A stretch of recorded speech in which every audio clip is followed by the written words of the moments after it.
भी हम बात करने वाले हैं class 10th chemical reaction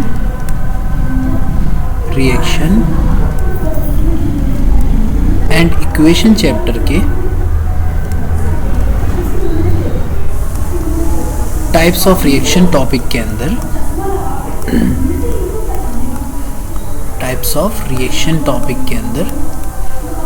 chemical reactions के बारे में।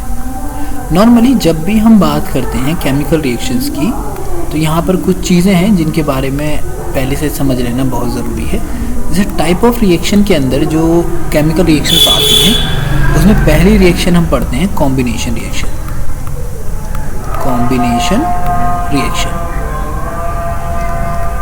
ठीक है, ये पहली रिएक्शन होती है। उसके बाद जो दूसरी रिएक्शन होती है वो होती है डीकम्पोजिशन रिएक्शन। ठीक, तो जैसे कॉम्बिनेशन रिएक्शन में क्या होता है, कॉम्बिनेशन रिएक्शन में होता है कुछ ऐसा कि यहाँ पे अगर कोई ए और बी दो या दो से ज़्यादा रिएक्टेंट हुए वो आपस में कंबाइन करके कोई सिंगल प्रोडक्ट बना लेंगे। यानी कि यहाँ पर हमेशा सिंगल टाइप ऑफ प्रोडक्ट बनता है। और जो डीकम्पोजिशन रिएक्शन है that is opposite of the combination, यानी कि यहाँ पे जो सिंगल टाइप ऑफ प्रोडक्ट है वो ब्रेक होता है और हमको एक से ज़्यादा टाइप के प्रोडक्ट देता है। यानी कि इट गिव्स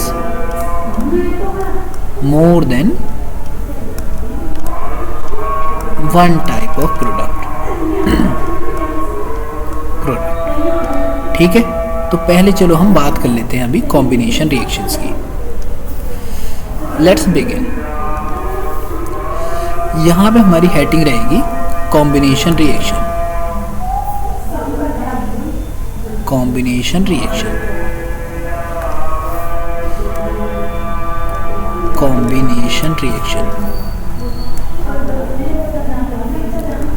ठीक, तो कॉम्बिनेशन रिएक्शन में क्या होता है, पहले हम डेफिनेशन लिख लेते हैं इसकी। और डेफिनेशन क्या होगी कि when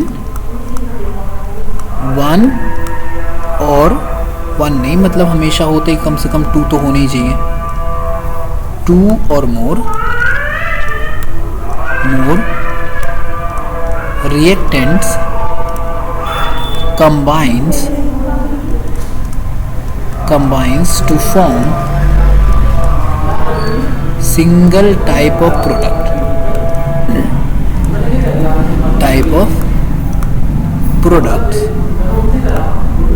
Such reactions are called combination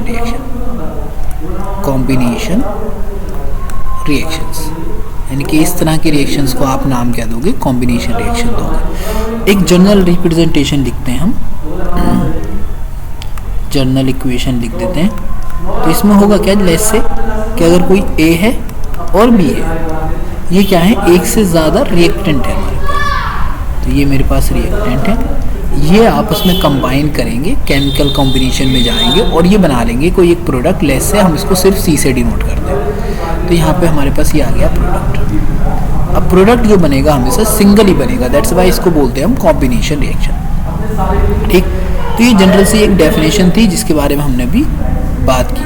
ठीक, अब हम फर्दर बात करते हैं दूसरी रिएक्शंस के बारे में, यानी कि कुछ एग्जाम्पल्स लेंगे हम, जिन एग्जाम्पल के बेसिस पे हम आगे फर्दर डिस्कशन करेंगे।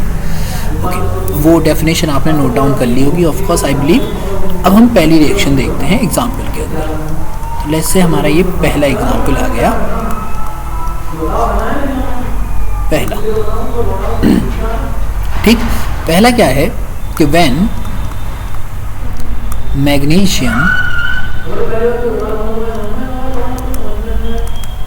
ribbon burns in the presence of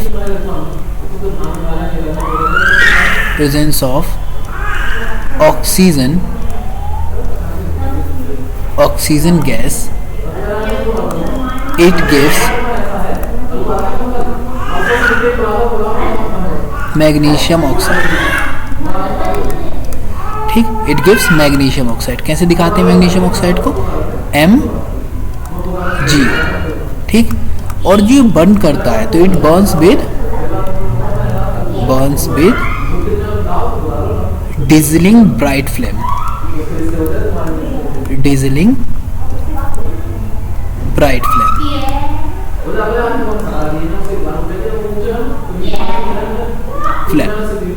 ठीक। ये जो जलता है ड्रीजनिंग ब्राइट फ्लेम की तरह जलता है। जैसे तुमको याद होगा कि जब तुम कोई फुलझड़ी जलाते हो ना, फुलझड़ी जो होती है दीपावली पे जलाते हैं नॉर्मली, तो जो उससे वाइट कलर की स्पार्क निकलते हैं, ठीक है, वो स्पार्क जो निकलते हैं ना, वो जो कौन सी मेटल होती है जिसके जलने पे वो निकलते हैं, तो वो होती है हमारी मैग्नीशियम मेटल, ठीक। तो इसको Mg से दिखाना है हमको, तो ऐसे अगर नाम लिखेंगे तो ये होती है मैग्नीशियम मेटल होती है, ठीक। अब रिएक्शन क्या होगी? जैसे ये मैग्नीशियम है, ठीक, इसको हम बर्न कर रहे हैं ऑक्सीजन के साथ। जब हम बर्न करेंगे तो ये देगा हमको MgO, मैग्नीशियम ऑक्साइड। साथ में निकलती है यहाँ पे लाइट और हीट, यानी कि हीट निकलती है और साथ में निकलती है लाइट, ठीक। और ये अगर हम बैलेंस कर दें तो बैलेंस इक्वेशन ऐसे हो जाएगी, ठीक है। दूसरी चीज़ क्या याद रखनी है यहाँ पे कि यहाँ पे ये मैग्नीशियम रिबन जो होता है वो सॉलिड होता है, ये गैस है, और ये फिर से क्या होगा? सॉलिड होगा। तो इस तरीके से पूरी इक्वेशन क्या होगी तुमको दिखाई दे जाएगी कुछ इस तरीके से, ठीक है। तो ये हमारे पास क्या आ गई? इक्वेशन आ गई, पूरी की पूरी बैलेंस्ड इक्वेशन। और ये बर्न करती है डिजलिंग वाइट फ्लेम की तरह, यानी कि ये जलेगी हमारी एकदम डिजलिंग वाइट फ्लेम की तरह यहाँ पर जलेगी। दूसरी चीज़ ये क्या होगा? फॉर्मेशन होता है इसमें white powder of magnesium oxide,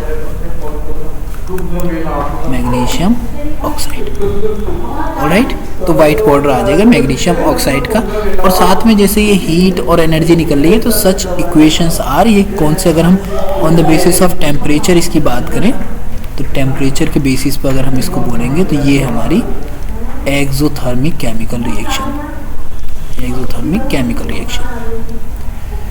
ठीक है, केमिकल रिएक्शन। इस तरीके से क्या हो जाएगा? हमारे पास रिएक्शन आ जाएगी, ठीक है। अब इसके बाद हम और भी इसके कई डिफरेंट एग्जाम्पल्स के बारे में हम बात कर लेते हैं। तो पहला एग्जाम्पल तो ये हो गया, तो ये चीज़ तुमको समझ लेनी है। इम्पॉर्टेंट क्या क्या है इसके अंदर, मैं उसको और एक बार क्लियरफाई कर देता हूँ, तो भाई तुमको इम्पोर्टेंस के बारे में पता चलना चाहिए। पहली चीज़ तुमको याद रखना है, ये डिजलिंग ब्राइट फ्लेम होती है जब ये बर्न करता है, पहली चीज़ ये याद रखनी है। दूसरी चीज़, ये एक्सोथर्मिक केमिकल रिएक्शन देता है और इसके अंदर वाइट कलर का पाउडर बनता है, ठीक है। अब इसके ऊपर एक क्वेश्चन सॉल्व कर लेते हैं। अगर क्वेश्चन सॉल्व कर लेंगे ना, तो तुम्हारा एक जो दिमाग के अंदर एक क्लियरिटी हो जाती है वो आ जाती है, ठीक है। तो पहला क्वेश्चन क्या है, जो क्वेश्चन पूछा जा चुका है, मैं उसी क्वेश्चन की बात कर रहा हूँ, तो मेरे पास कोई कहीं से क्वेश्चन तो आएगा नहीं, तो हम उसी के ऊपर अभी बात कर लेते हैं। लेट्स से ये क्वेश्चन आया था CBSE बोर्ड एग्ज़ाम के अंदर, ठीक है। उन्होंने क्या पूछा था? उन्होंने कहा था कि देखो भाई, a metal X when burn in the air it forms white powder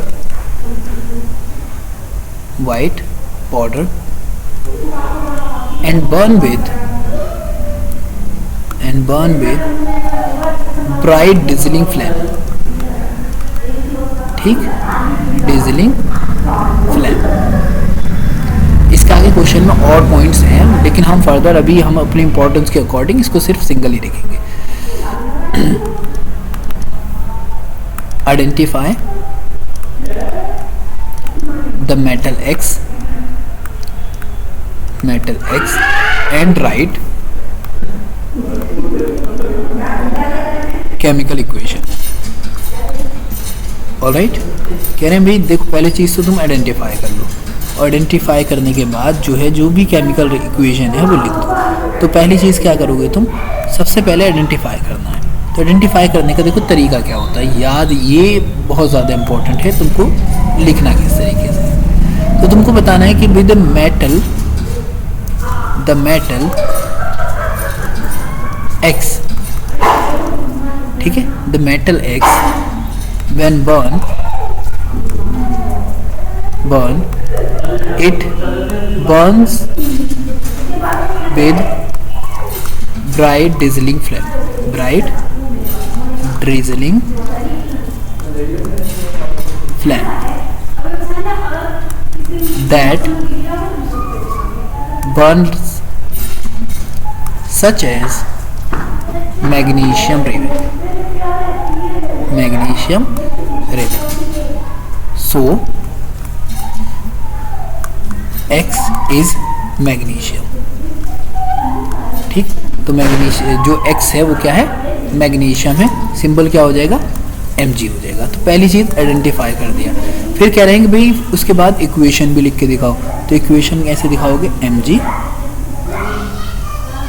plus O2, इस तरीके से रिएक्शन होगी, बन के आएगा MgO2. इधर लगाओ, यहाँ पे लिखना है तुमको heat and light, heat and light. ठीक, तो ये लाइट आ जाएगा. ठीक, अब तुमको क्या करना है, इन सब चीज़ों के नीचे इनकी आइडेंटिफाई जो किया है ना तुमने, उन चीज़ों को भी मेंशन करना बड़ा ही ज़रूरी होता है. तो लेट्स से हम आइडेंटिफाई कर देते हैं, उन चीज़ों को लिख भी देते हैं.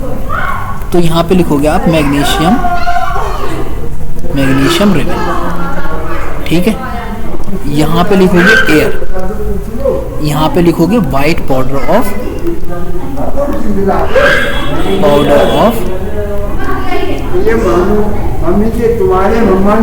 Magnesium oxide. ठीक है, फिर यहाँ पे क्या करना है तुमको, फिर यहाँ पे क्या करेंगे, यहाँ पे हम चीज़ों की आइडेंटिफाई करेंगे कि भाई कौन सी चीज़ किस तरीके से काम करती है.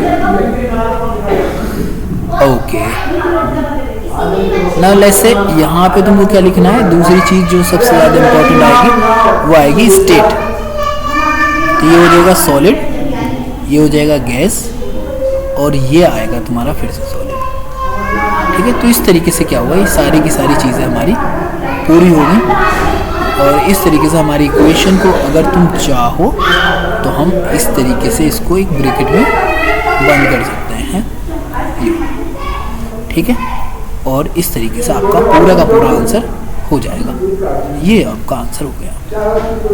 इतने ही पॉइंट लिखने होते हैं और बस आंसर हो जाता है complete. Right, now it's done.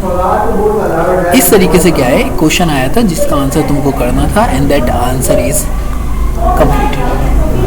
ठीक है, तो जनरली क्या होता है, ये 2 मार्क्स में आता है. तो पहला फर्स्ट मार्क्स तुमको मिल जाएगा यहाँ पे, और फर्स्ट सेकंड मार्क्स मिल जाएगा यहाँ पर, और टोटल क्या हो जाएंगे, 2 मार्क्स हो जाएंगे इस question.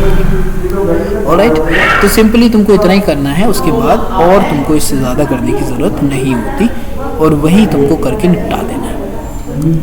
Alright, now we are moving toward the next question और द नेक्स्ट एग्जाम्पल. तो अभी हम बात करेंगे एग्जाम्पल नंबर 2 की. एग्जाम्पल नंबर 2 है, when sodium metal comes in contact with air, it forms sodium oxide. कैसे, ये है सोडियम और ये है ऑक्सीजन. जब बर्न करेगा तो ये बना लेगा Na2O. ठीक, बैलेंस करेंगे, 2 ऑक्सीजन है तो 4 क्या हो जाएंगी, नाइट्रोजन.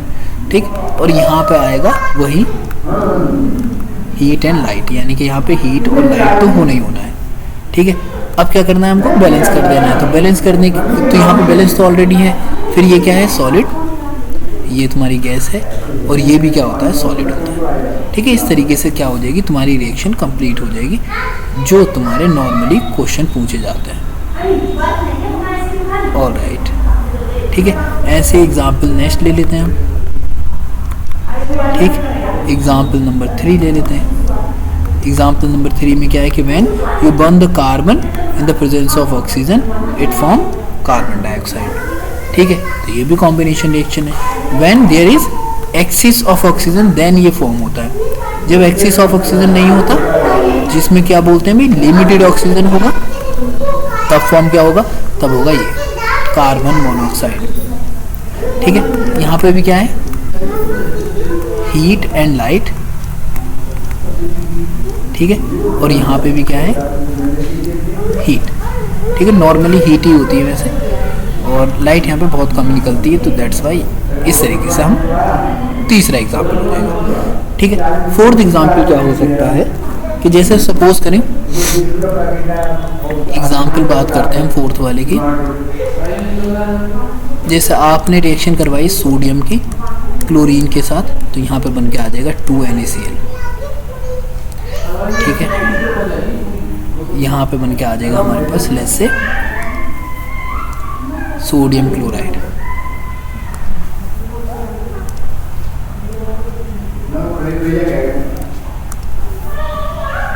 सोडियम क्लोराइड, ठीक है। तो ये भी क्या है, कॉम्बिनेशन रिएक्शन है। ऐसे ही हम लिख सकते हैं, यहाँ पे याद ये रखना है कि इसमें जो है सोडियम वेपर होता है, जब हम रिएक्शन करवाते हैं ना तो ये वेपर होता है, जिसके अंदर हम क्या कराते हैं, क्लोरीन गैस को पास कराते हैं, तो यहाँ पे बन के आता है हमारा सोडियम क्लोराइड। अगर तुमने इसके इंट्रोडक्शन देखा होगा तो तुम समझ जाओगे कि हाँ ये क्या है, ठीक है। एग्जाम्पल नंबर 5 में आ जाएगा कि जब हम सल्फर को ऑक्सीजन के साथ जलाते हैं तो बनता है सल्फर ऑक्साइड, डाइऑक्साइड, ठीक है। और इसी सल्फर डाइऑक्साइड को अगर हम ऑक्सीजन के साथ फिर से जलाएं, लेकिन यहाँ पे बस प्रेजेंस आ जाए Fe की, आयरन की, तब बनता है सल्फर ट्राइऑक्साइड, ठीक है। तो ये भी क्या है, कॉम्बिनेशन का एग्जाम्पल है, ठीक है। तो यहाँ पे इसको 2 कर दो, ये भी क्या होगा 2 हो जाएगा, और इक्वेशन क्या हो जाएगी हमारी, बैलेंस्ड हो जाएगी। ऐसे ही दूसरा होता है अमोनिया का फॉर्मेशन, अमोनिया फॉर्मेशन, ठीक है। ये भी एक कॉम्बिनेशन रिएक्शन है। तो यहाँ पर क्या कर सकते हो तुम, लेट्स से कि यहाँ पे तुम N2 लोगे, 3 टाइम H2 लोगे, जब रिएक्शन होगी तो बन के आएगा 2 टाइम NH3, तो ये होता है अमोनिया, ठीक है। और इसमें भी क्या निकलती है, हीट निकलती है। तो ये it is also an example of exothermic chemical reaction, chemical reaction, ठीक है। तो इस तरीके से क्या होगी हमारी एसी वाली एक्सोथर्मिक रिएक्शन हो जाएगी, ठीक। तो यहाँ हमने बहुत सारी इक्वेशंस के बारे में बात की, हमने देखा कि भाई कॉम्बिनेशन रिएक्शन क्या क्या पॉसिबिलिटीज़ हैं, कौन कौन सी कॉम्बिनेशन रिएक्शंस हो सकती हैं, किसके बारे में हम और बात कर सकते हैं जो कॉम्बिनेशन रिएक्शंस हो सकती हैं, ठीक। इसके अलावा भी बहुत सारी कॉम्बिनेशन रिएक्शंस हैं जिनके बारे में हम चाहे तो बात कर लें। जैसे फॉर एग्जांपल अगर तुम हाइड्रोजन गैस को ऑक्सीजन के साथ बर्न करते हो तो बनता है वाटर, और साथ में निकलती है heat and light. It is also an example of exothermic reaction but combination reaction. तो ये हमारा एग्जाम्पल हो जाएगा आई थिंक 6 वाला। अगर हम बात करें इसके अलावा भी एग्जाम्पल हो सकते हैं, हाँ ऑफ कोर्स हो सकते हैं। तो अगर तुम यहाँ पर लेट्स से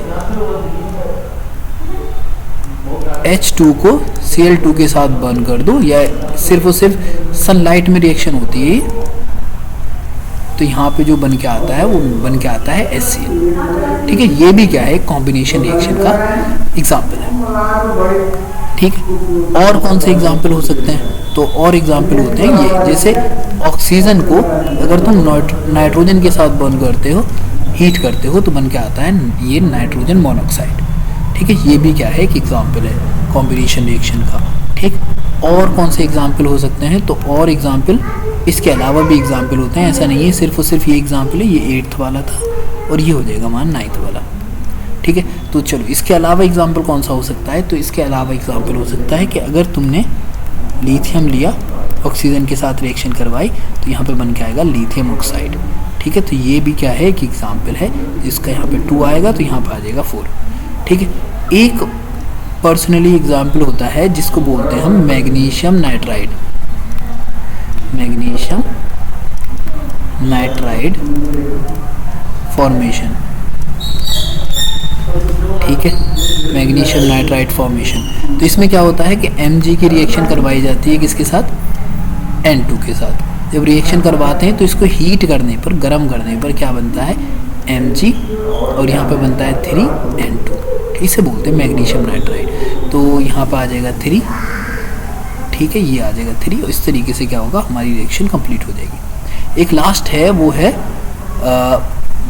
कैल्शियम ऑक्साइड के अंदर अगर हम डाल दें, तो ये एग्जाम्पल है हमारा 11 वाला, और ये एग्जाम्पल हमारा 10 वाला। ठीक, तो हम क्या करें, अगर मैं कैल्शियम ऑक्साइड के अंदर वाटर को डाल दें तो ये भी क्या करता है, बना लेता है कैल्शियम हाइड्रोक्साइड। ठीक, it is one of the example जो क्या होता है यहाँ पे बनता है, इसे बोलते हैं लाइम वाटर, लाइम वाटर। और ये है क्विक लाइम, ये है क्विक लाइम, क्विक लाइम। ठीक है, एक रिएक्शन और है जो होती है सोडियम की एंड पोटाशियम की, तो हम इन दोनों को मेटल की तरह दिखाएंगे। तो ये सारा एग्जाम्पल जो होगा हमारा हो जाएगा 12 वाला एग्जाम्पल। तो इसमें क्या होता है कि मेटल को अगर हम वाटर के साथ रिएक्शन करवाएं, ठीक है, तो यहाँ पे क्या होता है, सबसे पहले हमको मिलेगा क्या, मैग्नीशियम हाइड्रोक्साइड, ये बन के आ जाता है। ठीक है, रिएक्शन के अंदर तो ये क्या है, कंटिन्यूस रिएक्शन है, पहले ऑक्साइड बनता है और फिर हाइड्रोक्साइड बन जाता है। तो कुछ ऐसी रिएक्शन तुमको देखने को मिलेगी जिसमें मेटल हाइड्रोक्साइड का फॉर्मेशन। ठीक, कुछ क्वेश्चंस दे रहा हूँ मैं कुछ रिएक्शंस के बारे में जो आपको खुद से करने हैं। ऑलराइट, चलो क्वेश्चन नंबर 1। ठीक है, आपको बताना है कि अगर हम कार्बन लें, ऑक्सीजन के साथ रिएक्शन करवाएं तो प्रोडक्ट क्या बनेगा, कॉम्बिनेशन वाला। ठीक, दूसरा है आप अगर नाइट्रोजन की रिएक्शन करवा दें 3H2 से तो फिर प्रोडक्ट क्या बनेगा। फोर्थ वाला है कि अगर तुम्हारे पास SO2 हो और आप O2 से रिएक्शन करवाएं तो प्रोडक्ट क्या बनेगा। बैलेंस खुद कर लेना आप, ये थर्ड वाला था। फोर्थ वाला आ जाएगा हमारा कि लेस से अगर तुम्हारे पास यहाँ पर दिया हो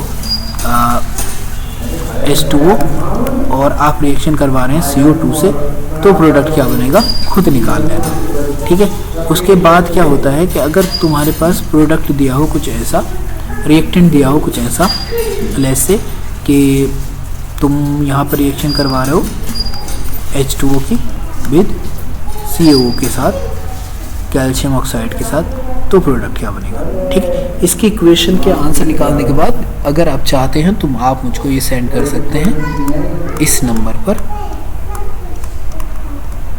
ठीक है, व्हाट्सएप ही करना क्योंकि कॉल में नहीं उठा पाऊँगा, तो व्हाट्सएप पे मैसेज आप इस पर डाल दें, मैं आंसर आपके देख लूँगा। अगर कोई प्रॉब्लम होती है या कोई कन्फ्यूज़न होगा तो मैं उसकी डाउट भी क्लियर कर दूँ।